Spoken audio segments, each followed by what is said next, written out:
오늘 우리가 함께 들을 하나님의 말씀입니다. 신약성경 사도행전 15장 22절에서 35절입니다. 교독하시고 35절은 함께 읽겠습니다. 이에 사도와 장로와 온 교회가 그 중에서 사람들을 택하여 바울과 바나바와 함께 안디옥으로 보내기를 결정하니 곧 형제 중에 인도자인 바사바라 하는 유다와 실라더라. 그 편에 편지를 붙여 이르되 사도와 장로된 형제들은 안디옥과 수리아와 길리기아에 있는 이방인 형제들에게 문안하노라. 들은즉 우리 가운데서 어떤 사람들이 우리의 지시도 없이 나가서 말로 너희를 괴롭게 하고 마음을 혼란하게 한다 하기로 사람을 택하여 우리 주 예수 그리스도의 이름을 위하여 생명을 아끼지 아니하는 자인 우리가 사랑하는 바나바와 바울과 함께 너희에게 보내기를 만장일치로 결정하였노라. 그리하여 유다와 실라를 보내니 그들도 이 일을 말로 전하리라. 성령과 우리는 이 요긴한 것들 외에는 아무 짐도 너에게 지우지 아니하는 것이 옳은 줄 알았노니 우상의 제물과 피와 목매어 죽인 것과 음행을 멀리할지니라. 이에 스스로 삼가면 잘 되리라 평안함을 원하노라 하였더라. 그들이 작별하고 안디옥에 내려가 무리를 모은 후에 편지를 전하니 읽고 그 위로한 말을 기뻐하더라.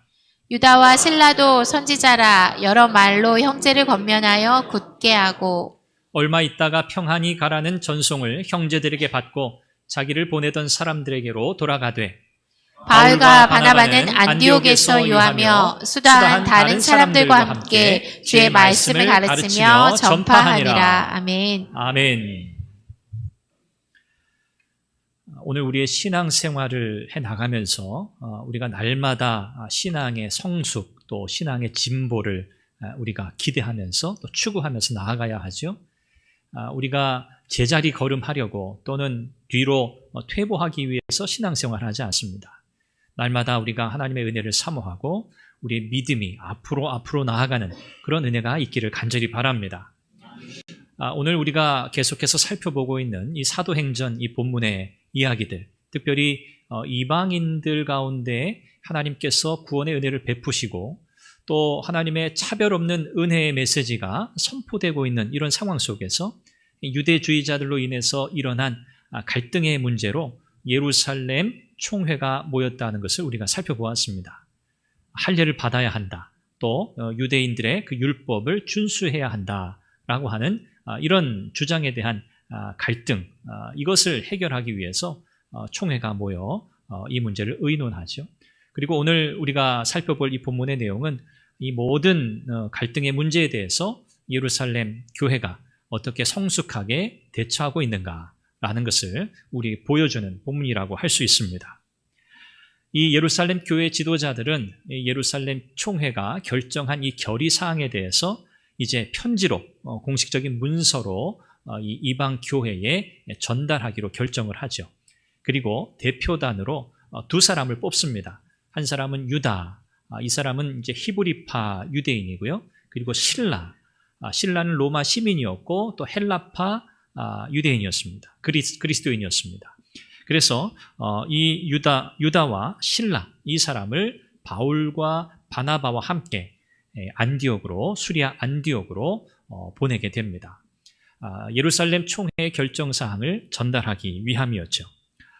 바울과 바나바만 가도 충분하지 않았을까 싶은데 유다와 실라를 보낸 것은 서로 다른 배경에 있는 두 사람이죠. 그래서 서로 다른 배경에 있는 두 사람을 더해서 이 당시 이방인 교회에 여러 배경을 가진 사람들이 섞여 있었기 때문에 그들에게 좀 더 호소력 있게 좀 더 설득력 있게 이 메시지를 이 결정사항을 전달할 수 있으리라 그렇게 판단했기 때문에 유다와 실라를 바나바와 바울에게 함께 붙여 보내게 됩니다.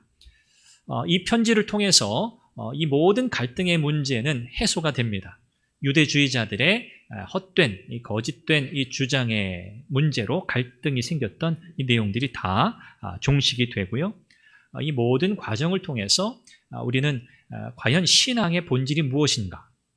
신앙의 본질을 우리가 어떻게 붙들어야 하는가? 그리고 비본질적인 그런 요소들에 대해서는 우리가 어떻게 잘 분별해야 하는가? 라고 하는 점을 오늘 본문을 통해서 우리가 깨닫게 됩니다.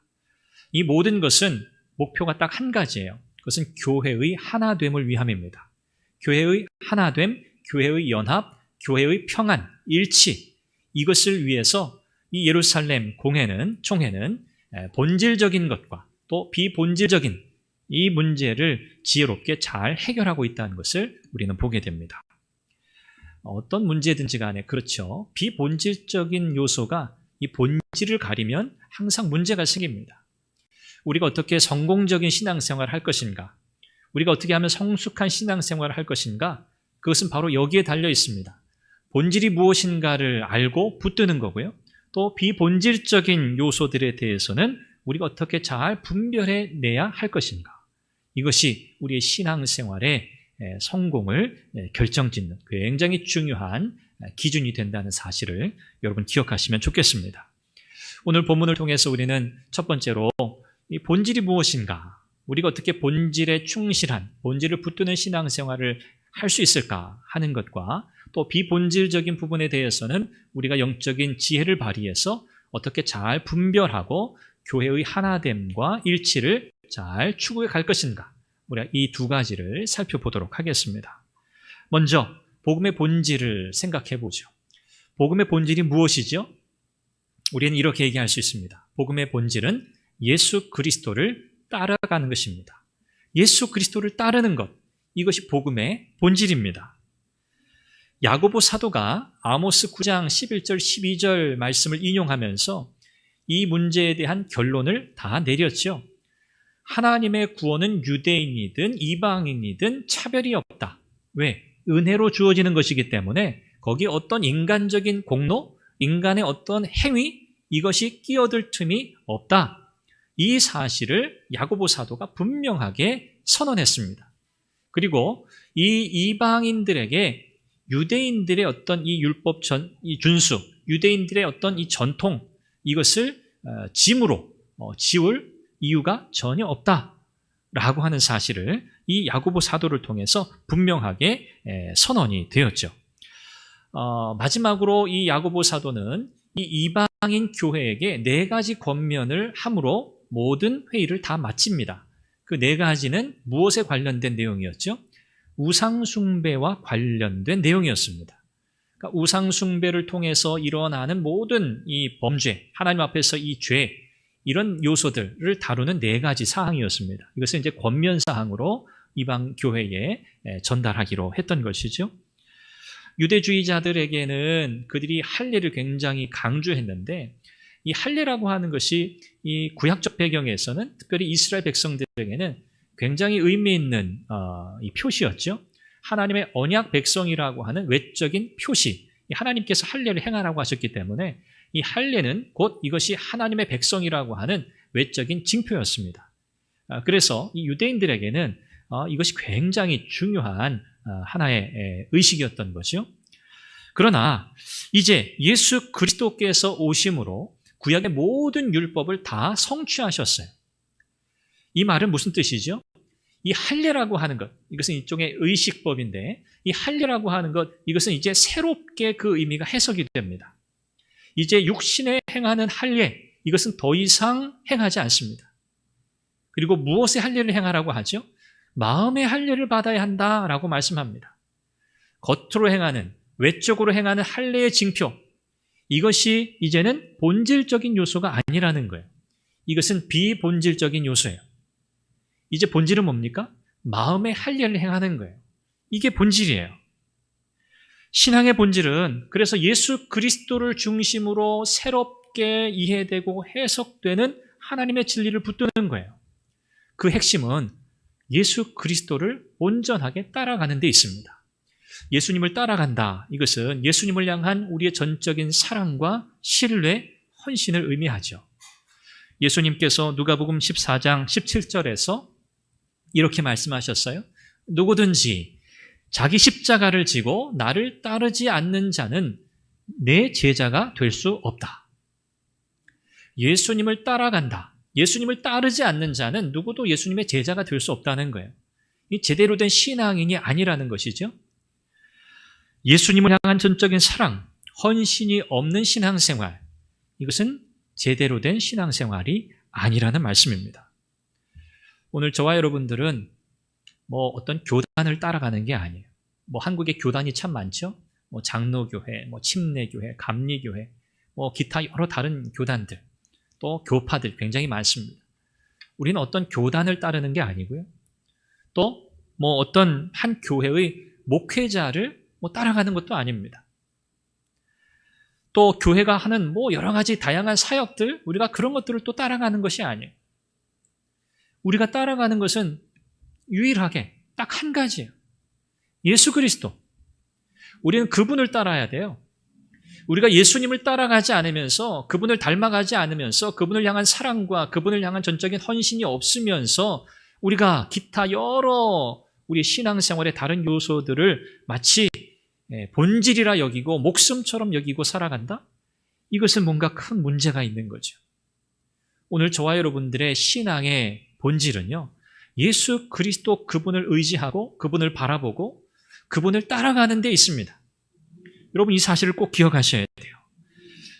예수 그리스도를 우리가 제대로 따라가기만 한다면 그 나머지 것들은요, 자연스럽게 따라오는 거예요. 그렇죠? 우리가 예수님을 제대로 따라가지 않기 때문에, 우리가 그분을 온전히 신뢰하며 믿음으로 그분을 의지하지 않기 때문에 모든 문제들이 생겨나는 거거든요. 우리가 예수님을 온전하게 따라가게 될 때 모든 것들이 다 자연스럽게 일어나요.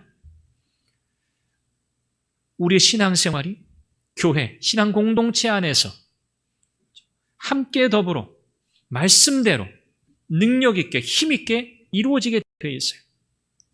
목회자를 중심으로 목회자 영적인 리더십에 자연스럽게 우리가 기쁨으로 따라가게 되어 있어요. 말씀을 전하고 또 기타 성도의 교제를 나누고 모든 신앙의 요소들이 누가 강제해서 억지로 되는 것이 아니라 이것이 자연스럽게 즐거움으로 기쁨으로 그렇게 되어지는 줄 믿습니다. 이것이 바른 순서예요. 바른 순서. 뭔가 내 신앙생활에 뭔가 안 풀리는 것 같다. 뭔가 좀 문제가 있는 것 같다. 뭔가 좀 내 안에 기쁨이 없다. 여러분 그때 뭘 점검하셔야 돼요? 내가 예수님을 온전히 바라보고 있나? 내가 예수님을 온전히 따라가고 있나? 여러분 이것을 점검하셔야 돼요. 내가 열심히 내가 봉사하고 있나? 내가 열심히 어떤 일에 참여하고 있나? 여러분 그것이 우선이 아니고요. 내가 우리 주님 제대로 바라보며 이 믿음의 삶을 살고 있나? 이것을 점검하셔야 돼요. 이것이 우선이고요. 이것이 본질이에요. 성도의 가장 큰 임무, 이것은 바로 우리 주님 예수 그리스도를 바라보고 그분을 닮아가고 그분을 따라가는 데 있다는 사실을 여러분 꼭 기억하시기를 바랍니다. 예수님을 따르지도 않으면서 예수님을 향한 사랑과 헌신도 없으면서 여러분 신앙생활한다? 사실 그거는 거짓말입니다. 그건 참 괴로운 일입니다. 그건 신앙생활이라고 할 수 없어요. 오늘 우리 한국교회가 지난주에도 잠시 말씀드렸지만 우리 한국교회가 이 신앙의 전통과 문화를 대단히 중요하게 여깁니다. 물론 다른 여러 나라들 있지만 제가 생각할 때는 우리나라만큼 우리 한국만큼 참 이 신앙생활에 특별한 열심을 가지고 또 신앙의 전통과 또 이런 문화를 소중하게 여기는 나라가 없는 것 같아요. 물론 이런 신앙의 전통과 좋은 이 문화들을 만들어가는 것은 대단히 중요한 일입니다. 또 유익한 일입니다. 또 있어야 하는 일입니다. 그런데 아무리 좋은 신앙 전통이라고 해도 아무리 좋은 이 문화라고 해도 본질을 놓치고 기타 비본질적인 것들에 집중하기 시작하면 그때 이 신앙이라고 하는 것은요 금방 차가워집니다. 금방 냉랭해져요. 그리고 건조해지고 다른 사람들을 자꾸 이렇게 판단하게 되고 이 신앙생활이 뭐라고 할까요? 좀 위선적이 된다 할까요? 즉 교만해지고요. 그렇게 되기가 쉬워요. 그러니까 본질을 놓칠 때. 본질을 놓치기 때문에 우리의 이 마음이 차가워지는 거거든요.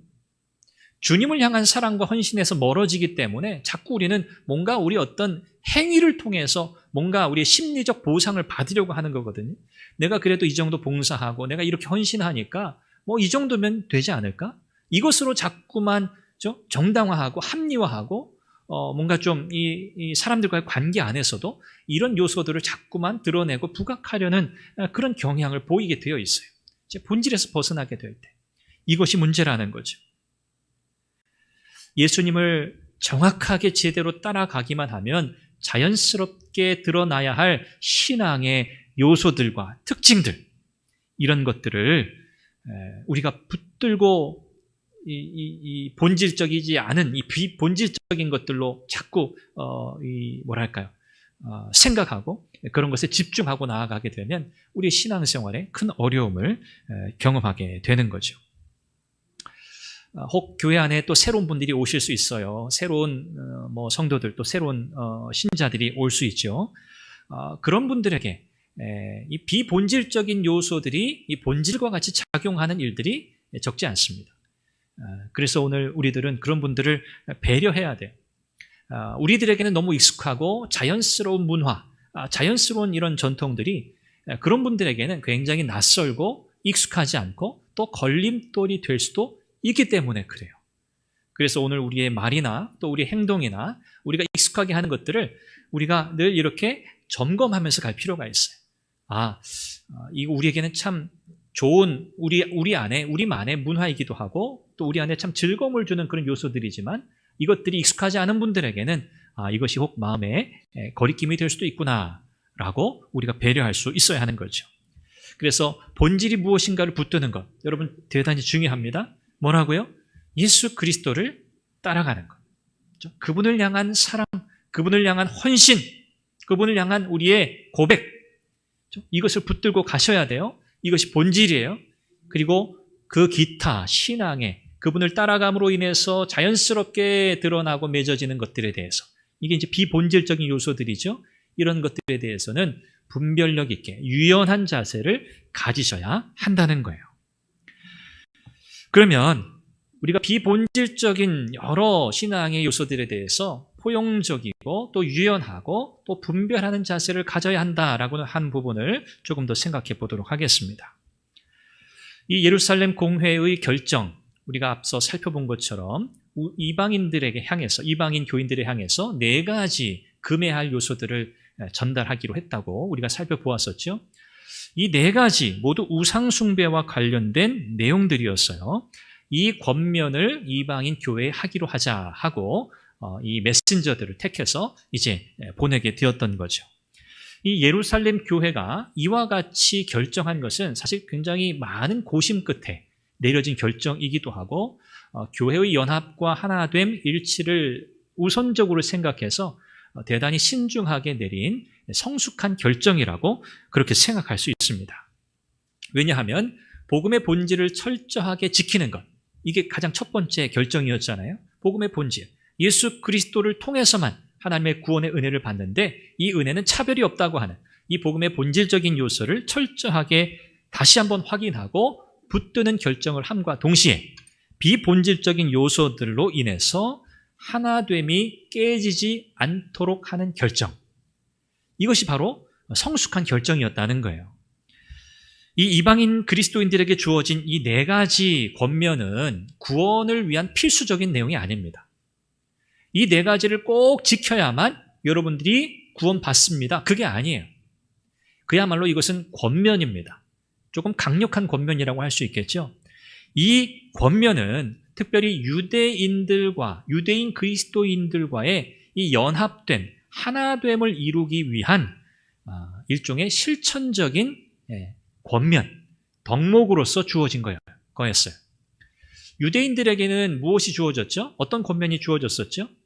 유대인들의 전통, 유대인들의 문화, 이것을 이방인들에게 강요하지 말자는 거예요.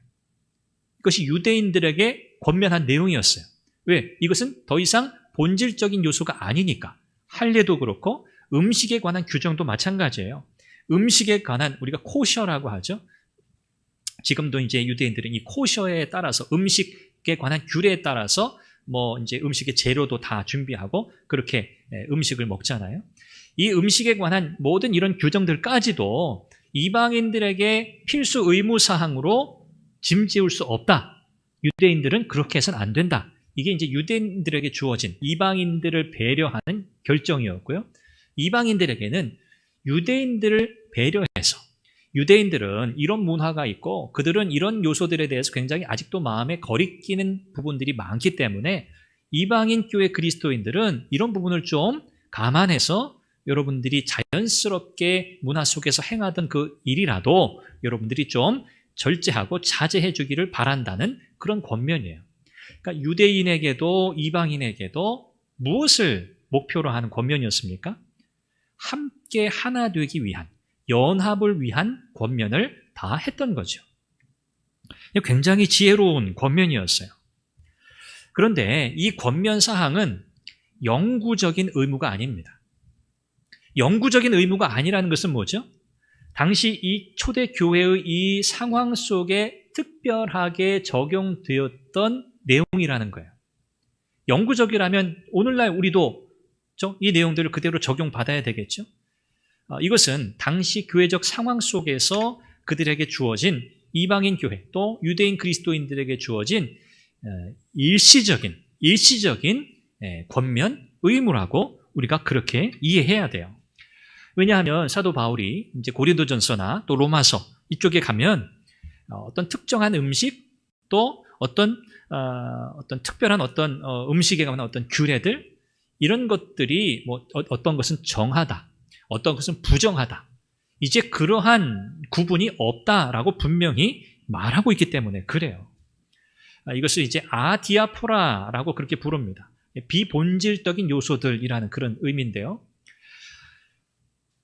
이 예를 우리가 역사 속에서 살펴볼 수 있어요. 16세기 이제 종교 개혁이 일어날 당시에 이제 독일에서 이런 일이 있었습니다.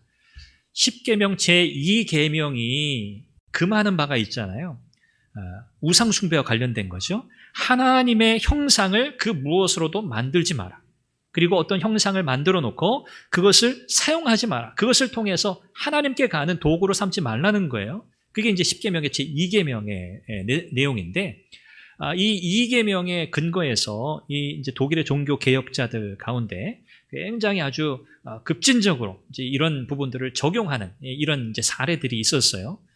당시 로마 카톨릭 교회가 행하던 여러 가지 이런 좀 비본질적인 요소들, 또 좀 미신적인 요소들이 굉장히 많았습니다. 그래서 교회 안에 이제 소위 성인이라고 하죠. 예수님의 12 제자를 포함해서 이제 성상이라고 그래요. 성상, 거룩한 상. 이런 것들을 이제 교회 안에 만들어 놓았어요. 우리가 흔히 아는 성모 마리아. 요즘에도 여러분 성당에 들어가는 입구에 보시면, 지나가다 이제 보시면 이 마리아상이, 성모 마리아상이 서 있습니다. 교회 이제 들어가는 입구에 항상. 그래서 모든 이 캐톨릭 교인들은 그 성모 마리아상 앞에서 멈추어서 거기서 기도하고 이제 예배당 안으로 들어가게 되어 있어요. 이런 성상들, 이런 것들이 이 캐톨릭 교회 안에서 이제 활용이 되었고 사용이 되었고, 그것을 일종의 좀 하나님께로 나아가는 어떤 도구, 어떤 통로, 수단, 이런 것들로 삼았기 때문에 당시 이런 캐톨릭 교회의 부패함과 이런 미신적, 비본질적인 이런 요소들, 이런 것들을 이제 철저하게 이제 개혁한다라고 하는 의미에서 교회 안에, 로마 캐톨릭 교회 안에 있었던 어떤 이런 성상들, 이런 것들을 다 부수기도 하고요. 또 스테인드 글라스 있지 않습니까? 스테인드 글라스에 새겨진 이런 요소들, 이런 것들까지 다 이렇게 뜯어내는, 떼어내는 이런 일들을 이제 16세기 종교 개혁 당시에 이제 독일 이 교회 안에서 일어난 적이 있습니다. 그러니까 모든 종류의 어떤 형상, 어떤 성상, 이런 것들을 사용하는 것을 반대하는 거죠. 이런 일들에 대해서 이제 당시에 이제 존 칼빈이라고 하는 종교 개혁자가 이런 이제 의견을 내면서 이렇게 이제 이 문제를 이해해야 한다라고 이야기했어요. 하나님과 하나님의 말씀 아래에 역사적 사건, 역사적 인물에 대한 예술적 묘사, 이제 그것이 어떤 조각일 수도 있고, 어떤 그림일 수도 있고, 좀 스테인드 글라스일 수도 있고, 그렇죠?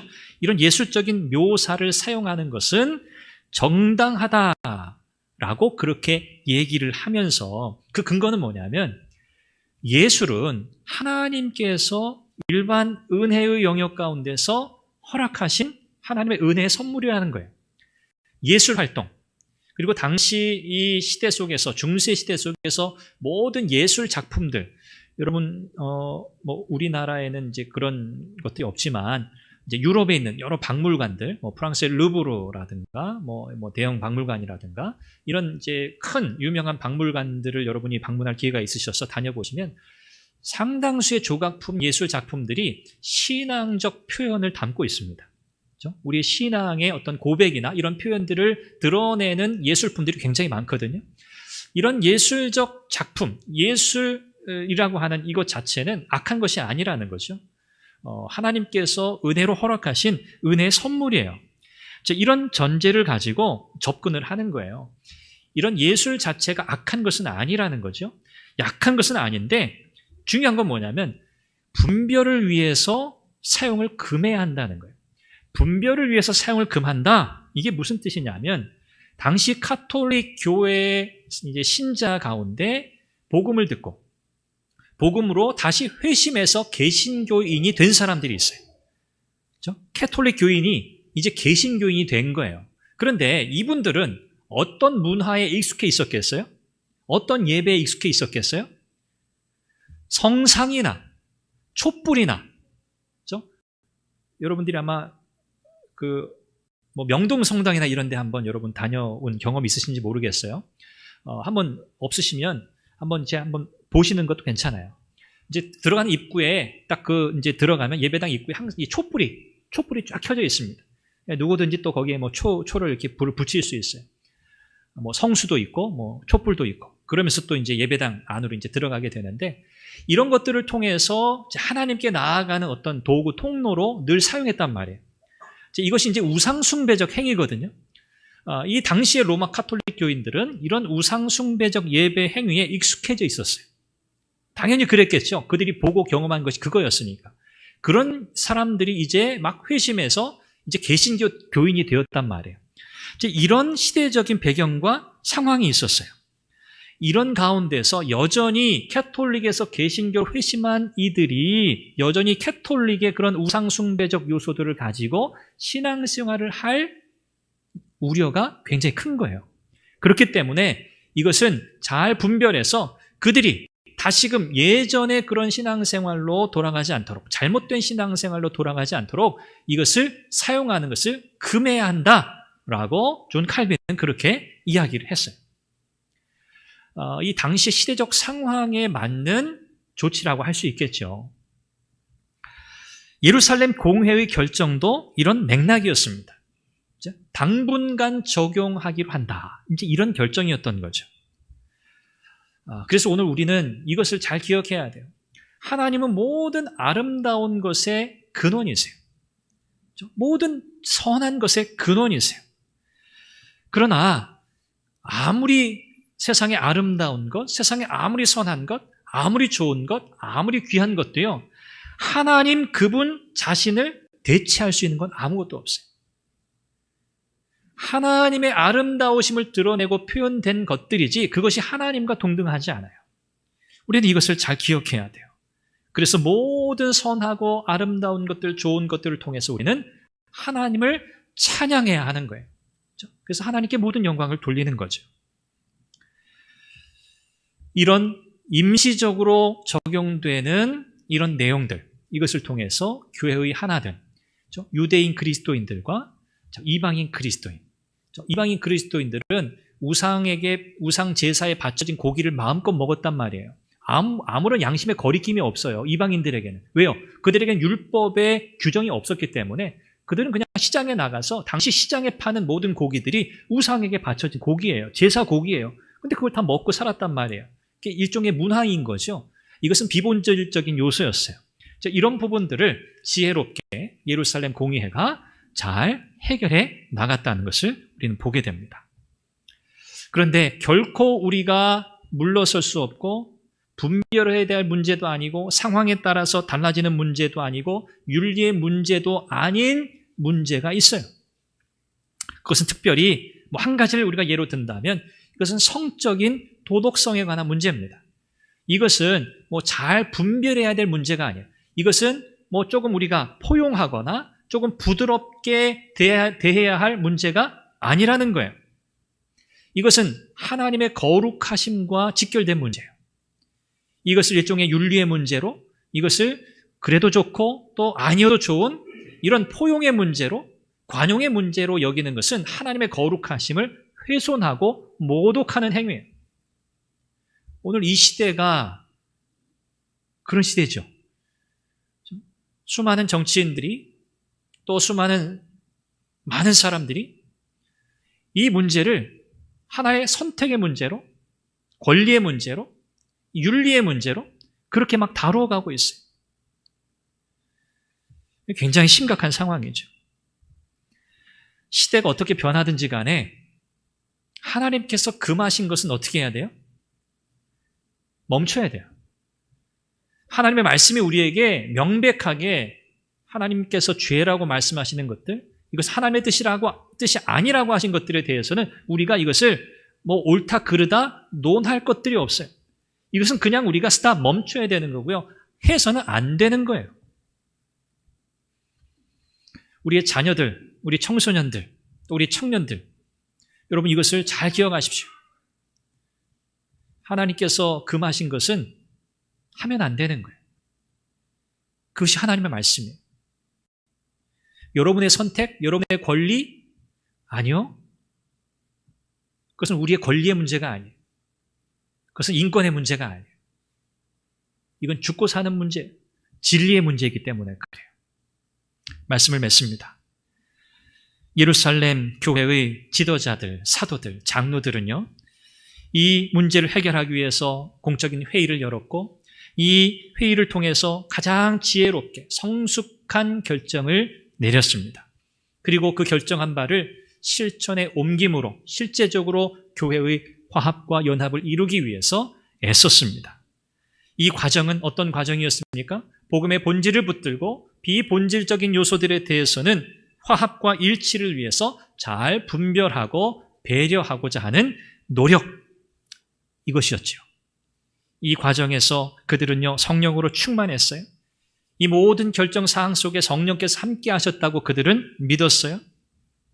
그래서 이 결정을 통해서 유대인 그리스도인들과 이방인 그리스도인들 간의 갈등이 종식이 되고 하나됨과 일치, 연합을 이루어가기로 함께 결의하게 되었습니다.